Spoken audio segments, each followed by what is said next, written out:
Баршаңызға сәлем. Бүгінгі менің сіздермен бөлісетін контентім ол көрнекілік жасау болып табылады.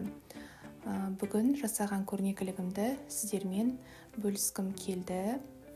Бұл көрнекіліктер ұлттық нақышқа негізделген көрнекілік болып табылады. Өткен видеода сіздермен бөліскендей 2 жыл шамасында мен көрнекілік саласымен айналысып жүрмін. Көрнекілікті жасау біраз уақытты алады деп айта аламын. Сондықтан мен көрнекілік жасаған кезде бос отырмай, YouTube'дан пайдалы видеолар көріп жатамын. Солай тезірек уақытты өткізіп көрнекілігімді жасап тастаймын.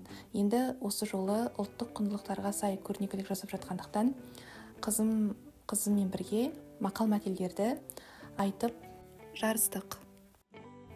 Соны осында бөліскім келді. Қабыл алыңыздар, қайталап көріңіздер үйде.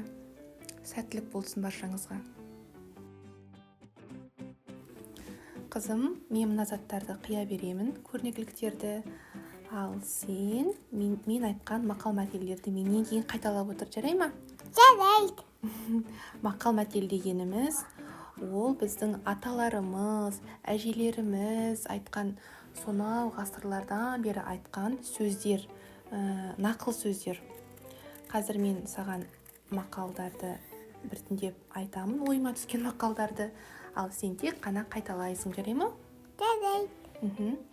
Бірінші мақал: кітап білім бұлағы. Кітап білім бұлағы. Білім өмір шырағы. Білім ан шырағы. Өмір шырағы. Өмір шырағы. Келесі: өнер алды қызыл тіл. Өнер алым қызыл тіл. Жарайсың. Ананың құшағы жылы. Ананың құшағы жылы. Күннің шуағы жылы. Күннің шуағы жылы. Ата көрген оқ жонар. Ата көрген оқ жонар. Ана көрген тон пішер. Тон пішер ананың көрген. Ана көрген тон пішер.